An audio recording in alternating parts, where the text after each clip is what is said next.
إن الحمد لله نحمده ونستعينه ونستغفره ونعوذ بالله من شرور أنفسنا ومن سيئات أعمالنا من يهده الله فلا مضل له ومن يضلله فلا هادي له ونشهد أن لا إله إلا الله وحده لا شريك له وأكبره تكبيرا أما بعد فأعوذ بالله من الشيطان الرجيم بسم الله الرحمن الرحيم قاف والقرآن المجيد بل أجبوا أن جاءهم منذر منهم فقال الكافرون هذا شيء عجيب أئذا متنا وكنا ترابا ذلك رجع بعيد قد علمنا ما تنقص الأرض منهم وعندنا كتاب حفيظ بل كذبوا بالحق لما جاءهم فهم في أمر مريض أفلم ينظروا إلى السماء فوقهم كيف بنيناها وزيناها وما لها من فروج أما بعد فأعوذ بالله من الشيطان الرجيم بسم الله الرحمن الرحيم يا أيها الناس كلوا مما في الأرض حلالا طيبا ولا تتبعوا خطوات الشيطان إنه لكم عدو مبين. لا تزول قدم من آدم يوم القيامة من عند ربه حتى يسأل عن خمس عن أمره فيما أفناه وعن شبابه فيما أبلاه وماله من أين اكتسبه وفيما أنفقه وماذا عمل فيما علما. রাহু তিরমিজি।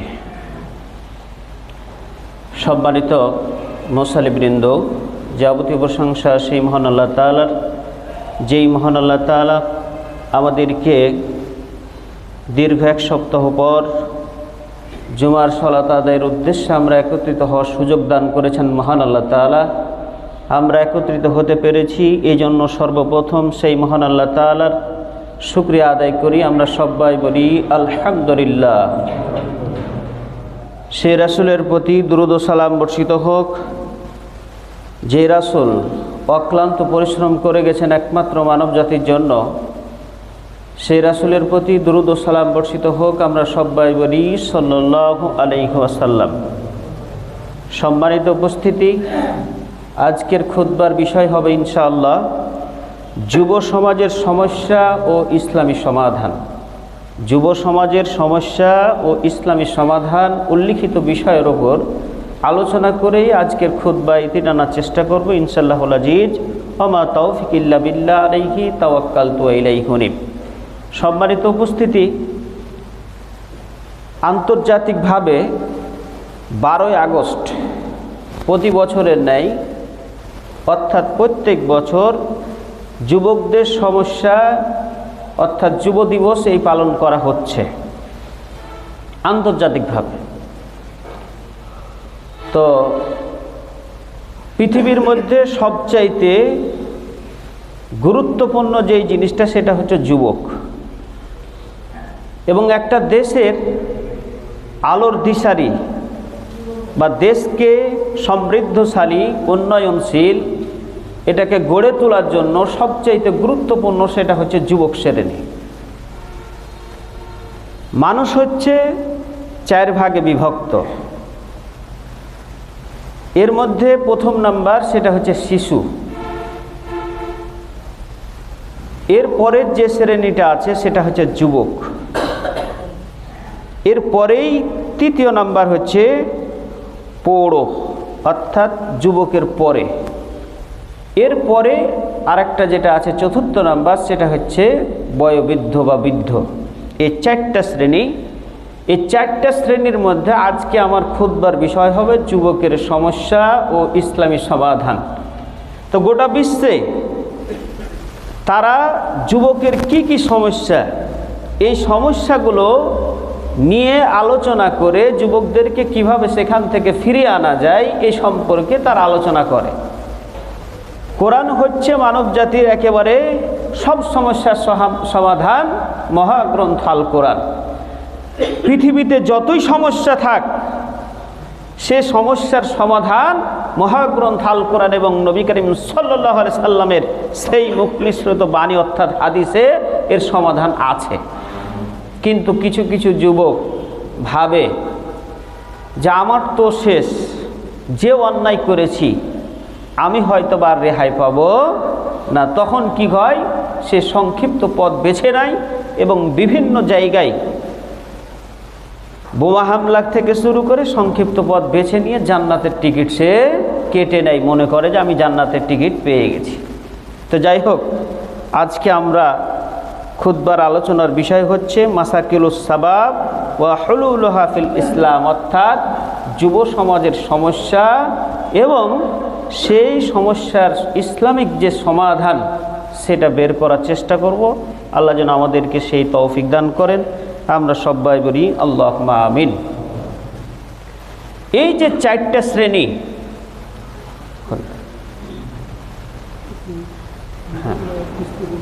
আচ্ছা, এই যে 4টা শ্রেণী পৃথিবীতে মহান আল্লাহ তাআলা পাঠিয়েছেন, তার মধ্যে প্রথম নাম্বার যেটা হচ্ছে সেটা হচ্ছে শিশু। সেটা হচ্ছে মায়ের কোলে অর্থাৎ মায়ের গর্ভে থাকে। সে পৃথিবীতে হাত পা নড়াবার মায়ের গর্ভে নড়াবার চেষ্টা করে, কিন্তু সে একটা আবদ্ধ জায়গায় থাকে, মন মতন সেখানে নড়াতে পারে না। 4 পা অর্থাৎ 2 হাত এবং হচ্ছে 2 পা অর্থাৎ 4 পায়ে। এরপরে পৃথিবীতে মহান আল্লাহ তাআলা তাকে এই পৃথিবীতে পাঠানোর পরে সে এমন দুর্বল থাকে, সে হাঁটতে পারে না। কিছুদিন পরে সে হাঁটতে পারে 2 হাত এবং 2 পা অর্থাৎ 4 পায়ে। এরপরে তৃতীয় যে পর্যায়টা আছে সেটা হচ্ছে সে 2 পায়ে হাঁটতে পারে, 2 পায়ে হাঁটতে পারে অর্থাৎ যুবক। এরপরে যে পর্যায়টা আছে সেটা হচ্ছে আবার সে 2 পা, আর সে কখনো মাঝে মাঝে লাঠি নিয়ে চলাফেরা করে অর্থাৎ 3 পা নিয়ে সে পৃথিবীতে চলাফেরা করে। এরপরে শেষ পর্যায়ে যেটা এমন একটা দুর্বল, পৃথিবীতে সবচাইতে দুর্বল, সেটা হলো মানুষ জাতি।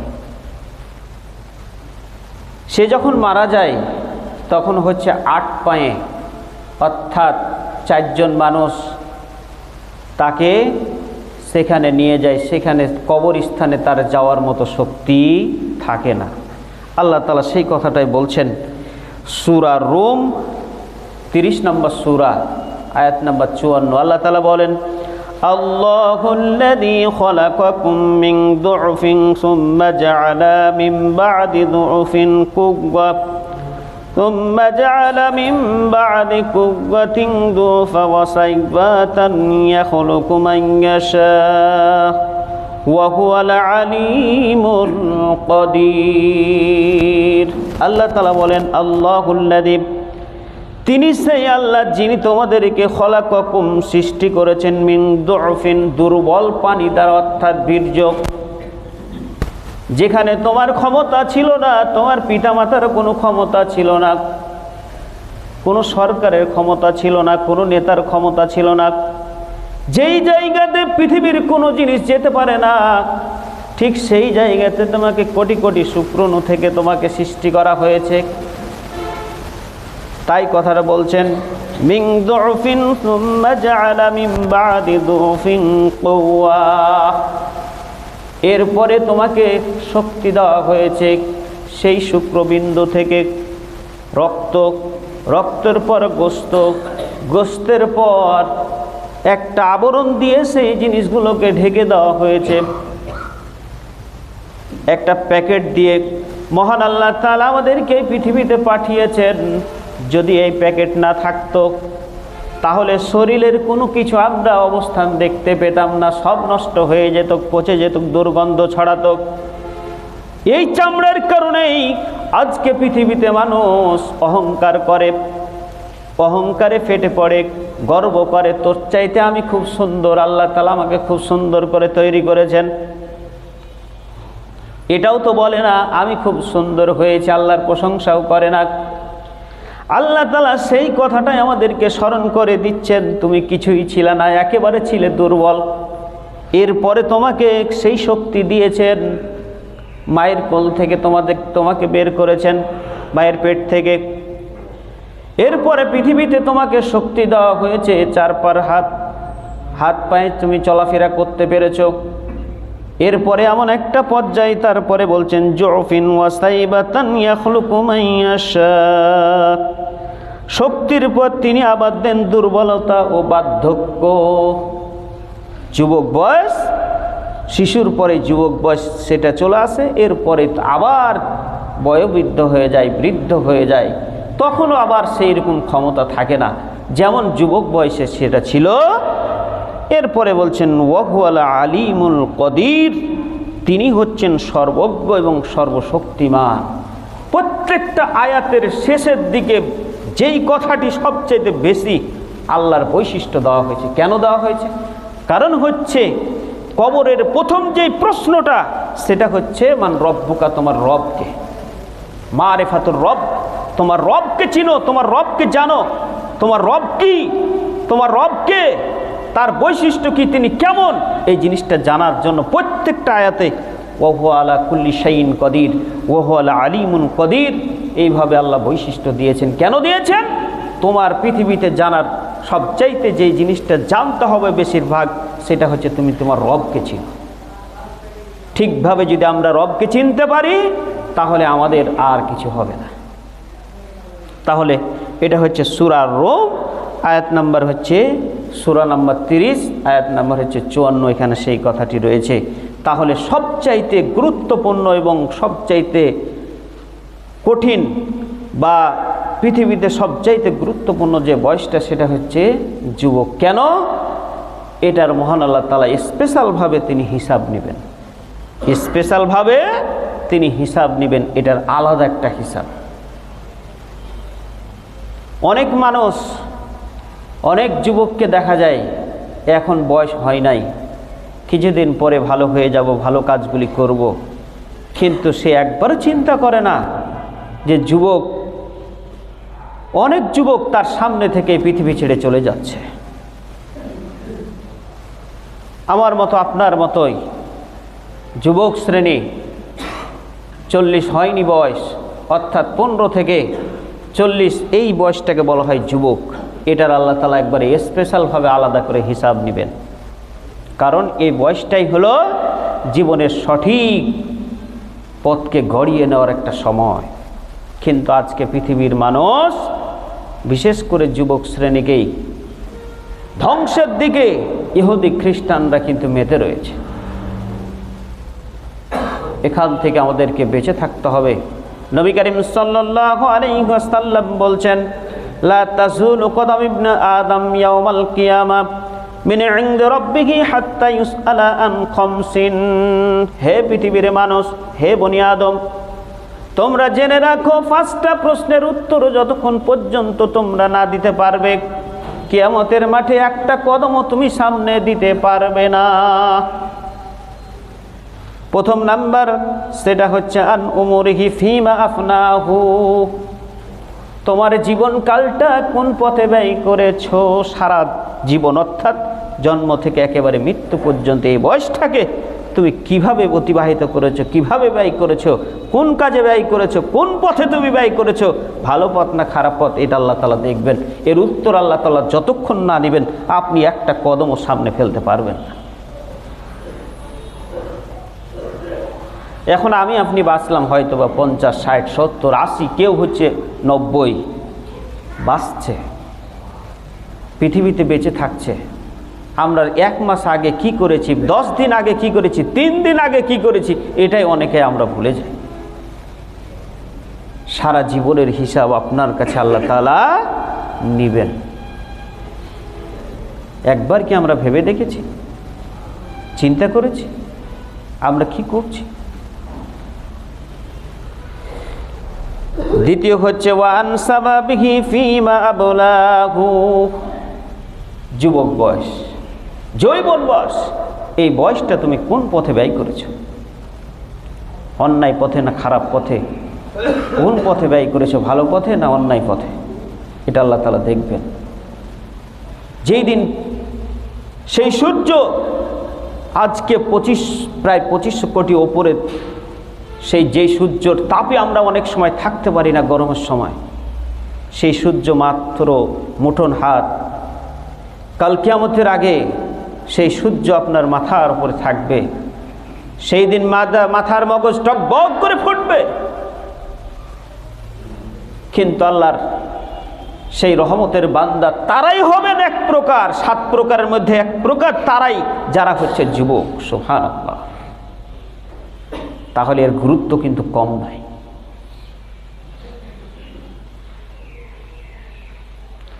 তাহলে দ্বিতীয় নম্বর হচ্ছে ওয়ান সাবাবিহি ফিমা আবলাহু, অর্থাৎ যুবক বয়সটা তুমি কোন পথে ব্যয় করেছো। এরপরে ওয়া মালিহি মিন আইনা ইকতাসাবাহু ফিমা আফনাহু, তুমি কোন পথে রোজগার করেছো, ইনকাম করেছো এবং কোন পথে সেটা ব্যয় করেছো।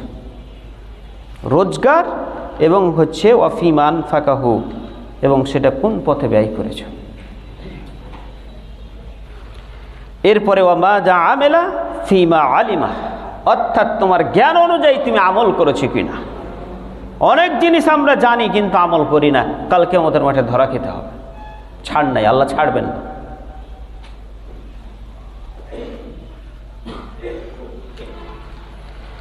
এই হাদিসটা হচ্ছে জামে আত-তিরমিজি, হাদিসটার নম্বর হচ্ছে 2416। শাইখ আলবানী হাদিসটিকে হাসান বলেছেন। শাইখ আলবানী তিনি হাদিসটিকে হাসান বলেছেন। তাহলে আমরা এখানেই ধরা, 5টা প্রশ্নের উত্তর না দিতে পারা পর্যন্ত আল্লাহ তাআলা বলছেন যে কোনো মানুষ একটা কদমও সামনে ফেলতে পারবে না। আমরা কি চিন্তা করেছি? সারাদিনের একটা ক্যালকুলেশন করবেন রাত্রে ঘুমাবার সময়তে, আমি কার সাথে একটা অন্যায় করেছি, তারপরের দিন গিয়ে তার কাছ থেকে আগে মাপ নিব। আর সেটা না করে আমরা করি আরো বিপরীত, অর্থাৎ আজকে কাকে ছাড় দিলাম, কালকে তাকে ছাড় দেওয়া হবে না, তাকে আরো ভালো করে ধরতে হবে। কিভাবে তাকে অপদস্থ করা যায়, কিভাবে তাকে অপমান করা যায়, এটা মাথায় তার চিন্তায় থাকে। এই হলো 5টা শয়তান মানুষকে গুমরাহির পথে নেওয়া দেওয়ার জন্য, যুবকদেরকে বিভ্রান্ত করার জন্য, খারাপ করার জন্য, খারাপ পথে নিয়ে যাওয়ার জন্য সে সব সময় মানুষের পিছনে, অর্থাৎ বনি আদমের পিছনে সে লেগে রয়েছে। সে কিন্তু বসে নাই। তাকে যখন জান্নাত থেকে বের করা হয় তখন বলেছে আমি তোমার বান্দাদেরকে জাহান্নামে নিয়ে যাবই, শক্তভাবে বলেছে। এজন্য সে কিন্তু বসে নাই। তা আজকে আমরা যে বিষয়টি আলোচনা করার চেষ্টা করব সেটা হচ্ছে শয়তান কিভাবে মানুষকে একটার পর একটা, মানে একটা কাজের পর আরেকটা কাজে কিভাবে নিয়ে যায়, তার পথগুলি কি, এটি আমরা জানার চেষ্টা করব। সর্বপ্রথম যে পথটি বেছে নেয় সেটা হচ্ছে খুতুওয়াতিশ শায়াতিন, অর্থাৎ শয়তানের পথ।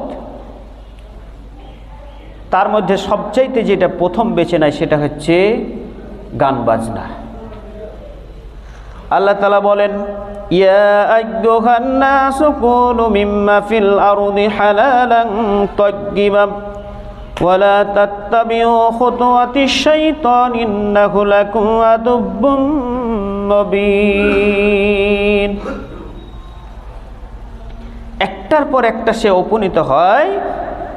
প্রথম নাম্বার যেটা, মহান আল্লাহ তাআলা সূরা আল বাকারা আয়াত নম্বর হচ্ছে 168, এখানে মহান আল্লাহ তাআলা পৃথিবীর সব মানুষকে একটা কথা বলছেন, ইয়া আইয়ুহান নাস, হে মানুষেরা, কুলু মিম্মা ফিল আরদি হালালান তাইয়্যিবা, তোমরা কি করো, এই পৃথিবীতে বেঁচে থাকতে হলে তোমরা হালালান তাইয়্যিবা, পবিত্র বস্তু তোমরা পান করো, খাও এবং পান করো পবিত্র বস্তু।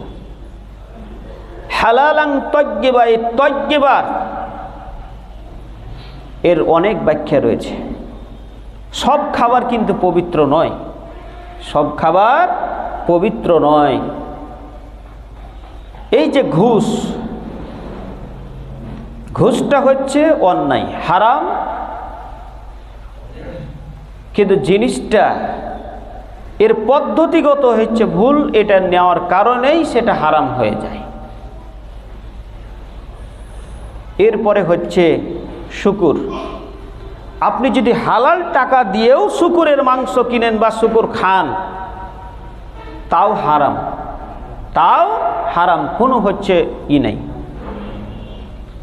তাহলে সব জিনিসই হলো পবিত্র হতে পারে না এবং হালাল হতে পারে না। পদ্ধতিগত ঘুষ, সুদ, এগুলো একবারে হারাম।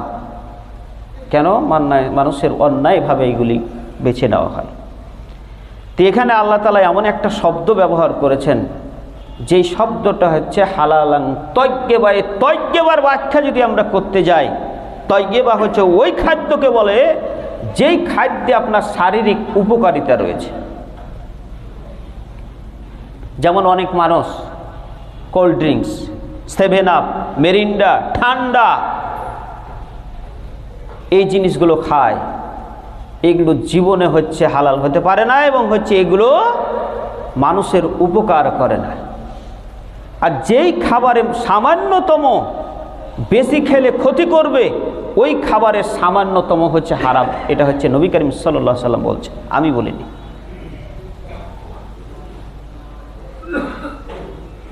আপনি বেশি করে খান, আপনার অবশ্যই সেটা ক্ষতি করবে এবং এটা কোনো উপকারই নেই।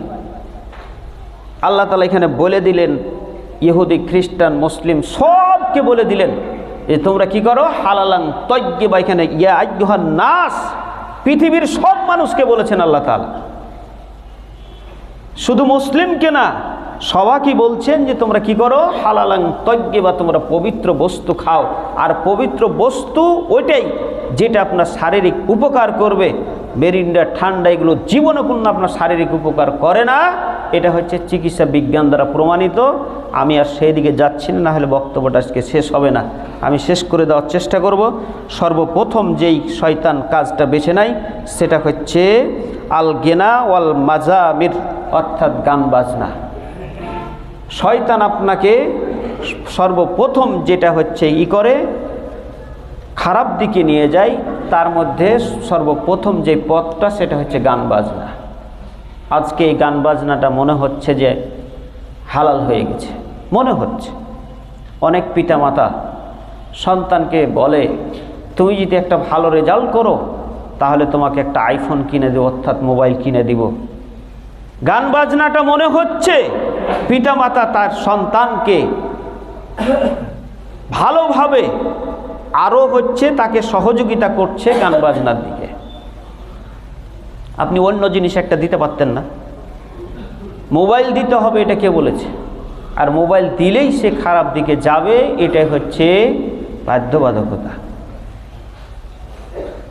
আর গান বাজনা কবিরা গুনাহ। গান বাজনা এটা কবিরা গুনাহ। আর আল্লাহ তাআলা বলছেন খুতুওয়াতিশ শায়াতিন, এটা শয়তানের প্রথম অস্ত্র এটা। আজকে আমরা সেটাকে একবারে বেছে নিয়েছি, কোনো তোয়াক্কা করি না। গান বাজনা ইহুদি খ্রিস্টানদের বৈশিষ্ট্য। তারা মনে করে যে ইবাদত। ইহুদি, খ্রিস্টান, হিন্দু, তারা গান বাজনাটাকে ইবাদত মনে করে, যে এটা আমরা করলেই এটা আমাদের একটা ইবাদত হবে। ইসলাম ধর্মে একেবারে নিষিদ্ধ এবং হচ্ছে একবারে নিষিদ্ধ করা হয়েছে।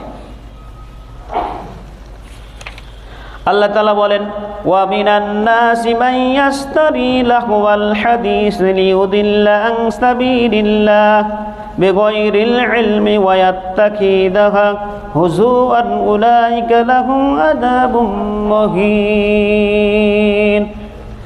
আল্লাহ তাআলা বলেন, কিছু পৃথিবীতে মানুষ রয়েছে মান ইয়াশতারি লাহওয়াল হাদিস, না জেনে মানুষকে বিভ্রান্ত করার জন্য কিছু কথা ব্যক্ত করে, বেহুদা কথা বলে, মানুষকে বিভ্রান্ত করে।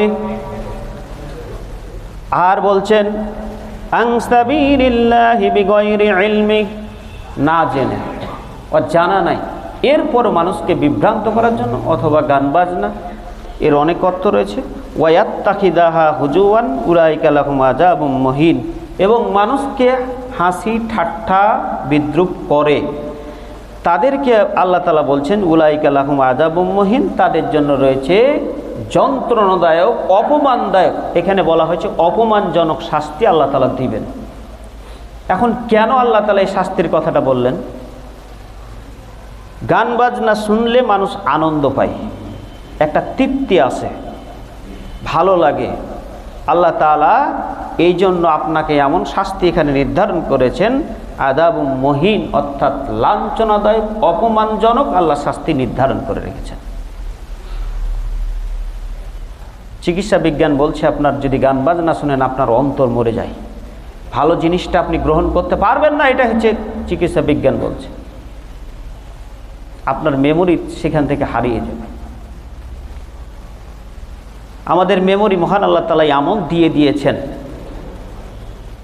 ধারণ ক্ষমতা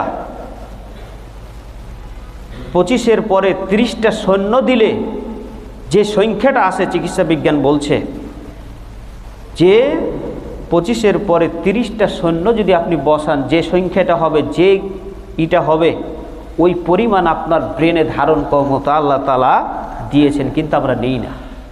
বলি যে আর বয়স হয়ে গেছে, আর কি চলে, হবে না। অতএব মহান আল্লাহ তাআলা আমাদেরকে প্রথম নাম্বার যে বৈশিষ্ট্য, সেটা হচ্ছে শয়তান আপনাকে খারাপ দিকে নিয়ে যাওয়ার জন্য সর্বপ্রথম তার অস্ত্র হচ্ছে গান বাজনা। এখান থেকে যদি আপনারা বাঁচতে না পারেন, দ্বিতীয় নম্বর যে ধাপটা, তার দ্বিতীয় যে স্তর, সেটা হচ্ছে মুশরিকদের সংস্কৃতির অনুসরণ।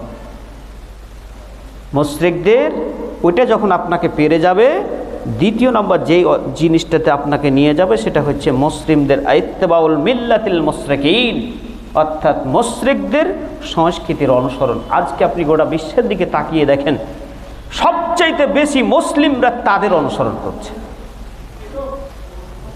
চুল কাটছে তার মতো, দাড়ি ছাড়ছে তার মতো, পোশাক তৈরি করছে তাদের মতো। আল্লাহ নবী বলেই গেছেন একটা কথা, যে এমন একটা সময় আসবে কাফের মুশরিকরা যেইভাবে চলবে, তারা যদি স্বেচ্ছাতে মানে খারাপ নোংরা এই জায়গায় তারা যদি প্রবেশ করে, মুসলিমরাও তাদের দিকে যাবে, চিন্তাও করবে না যে এটা খারাপ পথ, এটা হচ্ছে নোংরা, এটা দেখি তো খারাপ কিনা, এটা দেখবেও না, এমনি চলে যাবে তাদের সাথে। আমরা বর্তমান সমাজটা আমরা দেখতে পাচ্ছি তাই। তারা যদি একটা জিনিস চালু করে, ঠিক তার সাথেই চলে গেল। তারা জন্মদিবস, মৃত্যু দিবস, 31st নাইট, নববর্ষ, এইগুলি পালন করছে, আমরাও তাদের সাথে একেবারে ধাবিত হয়ে গেছি। আর সেটা করতে গিয়ে গান বাজনা না থাকলে নিজেকেই ভালো লাগে না। মেয়ের বা ছেলের বিয়ে দিচ্ছে, একটু গান বাজনা না বাজালে, আরে বাজাইতে পারে, এই 2-1 দিন বাজাবে। এইভাবে মানুষ এমনভাবে ছাড় দিতে দিতে দিতে দিতে এমন একটা পর্যায়ে চলে গেছে যে নিজের যে অস্তিত্ব বা নিজের যে হচ্ছে তার ক্ষমতা, মুসলিমদের যে জিনিসগুলো করা উচিত ছিল না, সেইগুলি আজকে করছে। মিথ্যা কথা, অন্যায় কথা, ওয়াদা খেলাফ করা, এইগুলি মুসলমানদের কাজ হতে পারে না, এগুলো হচ্ছে মুনাফিকদের কাজ। ঠিক সেইগুলি মানুষ আজকে করছে মুসলমানরা। আপনি যাবেন কোথায়? শয়তান সফল। সে বলেছিল যে আমি তোমার বান্দাদেরকে জাহান্নামে নিয়ে যাবই, আজকে সে সফল। আজকে প্রত্যেকটা সংস্কৃতি তাদের কাছ থেকে আসছে, তারা হচ্ছে চালু করছে, আর হচ্ছে মুসলমানরা হচ্ছে দর্শক, তারা পালন করছে। আল্লাহ তাআলা বলেন, ওয়া মান ইউশাক্কিকির রাসূল মিন বা'দি মা তাবায়্যানা লাহুল হুদা ওয়া ইয়াত্তাবি' গায়রা সাবিলিল মুমিনিনা নুওয়াল্লিহি মা তাওয়াল্লা ওয়া নুসলিহি জাহান্নাম ওয়া সাআত মাসীরা।